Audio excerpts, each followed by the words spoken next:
Welcome back, kids. Thanks for sticking with us. Now, more often than not, the Lowdown crew cannot make it to each and every athletic contest. It's times like these where we hop behind the captain's wheel and set sail to go around the lake.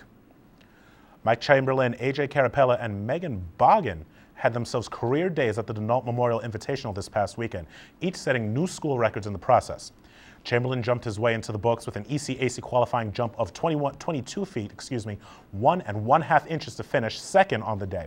Megan Boggin recorded a blazing record of 43.73 seconds in the 300-meter dash. And you saw him here on Lowdown last year. AJ Carapella turned in a personal best time of 7.21 seconds in the 60-meter dash. SUNYAC Indoor Championships will begin 9 a.m. on Sunday, February 27th at Hobart William Smith Colleges. And to the mat we go. The OSU wrestling squad finished 5th in the ECAC championships. Eric Lusch finished 3rd individually in the 285-pound weight class, bringing Oswego to 76 points on the night.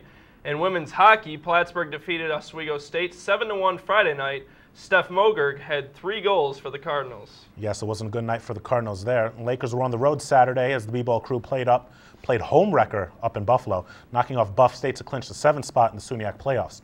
3 ballers ended the game in double figures. Hayden Ward, Stan the Man Francois, and Sean Michelle, each with 14, 13, and 11 points respectively. In women's hockey, it was senior night back here at the Campus Center. The Lakers played the Cardinals tough, but suffered a 3-2 loss. For the weekend, Emmy Williams recorded 103 saves, unheard of. That's just sick nasty. Lastly, the women fell to Buff State in a heartbreaker 60-58. Free throws plagued the women late as Kayla Ryan scored 21 in the game. Ryan was the only Laker in double figures in the contest.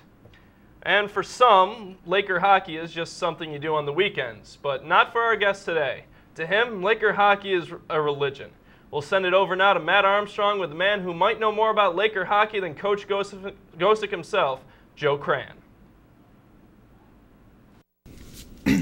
All right, Ben, thanks for that. I want to take a second and thank Joe Crayon for coming in today. He's an analyst and sideline reporter for WNYO, our sister station. Thanks for taking some time with us. Yeah, not a problem. All right, so we're going to start things off fairly simple. We're going to talk about Oswego State. Let's go back to Saturday at Geneseo. Okay. Is there a loss coming at the end of the season? Is this cause for concern, or is this just a late season blip on the radar that they should just kind of dismiss and continue on? I wouldn't really say it's a cause for concern, and only because Geneseo really was playing for nothing because of the violations handed down by the NCAA. They really weren't playing for anything much. It was their last game for their seniors.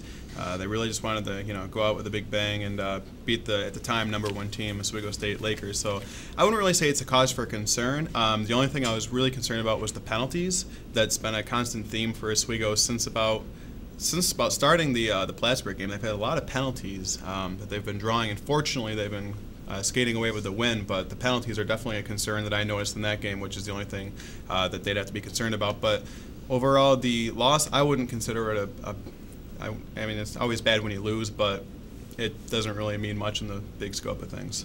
All right. Now, Oswego State, because of their win and being the #1 seed, in the SUNYAC conference, they get the lower seed, as just announced. It's going to be Morrisville. They're going to be in here Saturday. Game can be seen right here. WTOP 10 has heard as well on WNYO. The last time Morrisville was in here, Oswego, at the end of the season, we had that end of the game, that buzzer-beating goal to tie the game, and then the overtime loss to Morrisville. Is this a team that Oswego wants to be playing at this juncture in the season, or would they rather be playing a Brockport or Fredonia? Well, I think they're basically prepared for anybody, but a team you would like to watch out for is when you have a team like Morrisville. This is the first year they're eligible for the playoffs because of when you're first in the league, they don't really let you get into the playoffs, but they're really hungry and they always have their backs against the wall. At the game last Saturday, not last Saturday, it was 2 weeks ago actually, in Morrisville, you just tell that they had a sense of that they really wanted that game. They actually ended up scoring first.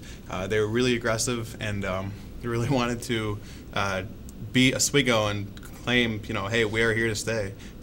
But other than that, their goalie, Kalen Relkoff, I believe, just stood on his head. He is unbelievable. And it was senior night for them. They have a lot of players who are a lot of unknown players. They're just very good and just they skate really hard and they keep up with the Lakers. Their intensity is there. I don't think the talent is there to keep up with the Lakers, but their intensity is definitely there. If you had to tab a goalie to have a better game, would it be Relkoff or would it be Gunn Taylor? I'd have to say at this point it would be Relkoff, because being in the home audience with Gun Taylor, they're used to this by now. They have the best fans in D3 hockey, and when you were there, the Morrisville fans were pretty decent. They had a pretty big turnout for being a smaller school and a smaller hockey program, but he has to have a better game going into the campus center with 3,000 screaming, yelling fans that are going to be getting on him more so than when Gun Taylor was at Morrisville. He didn't really have the fans at Morrisville screaming, yelling stuff at him. So it's definitely more important for the Morrisville goalie, Kalen Relkoff, to have a better game. Now, due to the fact that Oswego State lost on Saturday, they also lost their #1 seed, Yep. their #1 ranking on the USCHO coaches poll. Yep. They're now #2, receiving 7 first-place votes. Does Oswego State, would you have to say that they're focused at this point towards the SUNYAC playoffs, or are you looking just straight towards the NCAAs?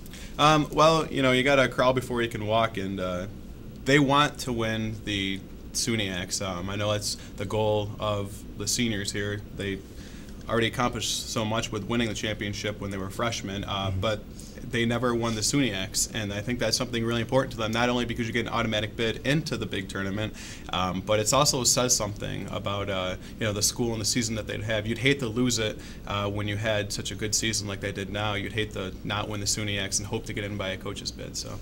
Absolutely, and with Plattsburgh on the opposite side of the bracket, you have the looming, almost inevitable collision of Plattsburgh and Oswego State absolutely. coming again. Absolutely. Real quick, let's get a prediction for this weekend. How do you feel? What do you feel is going to shake down here at the Campus Center Arena?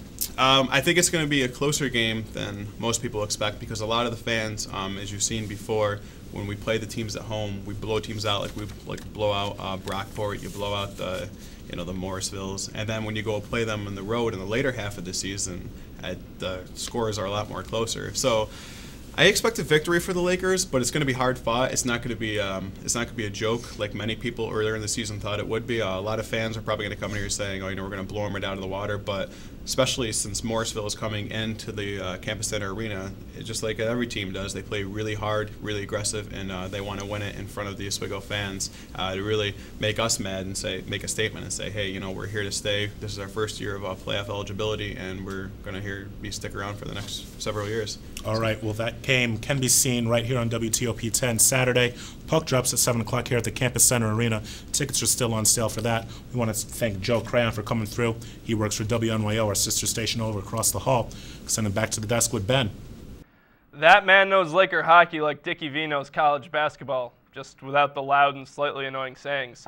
When the Lowdown returns, we'll have the recap of other action that took place this weekend. Don't go anywhere. The Lowdown returns after this.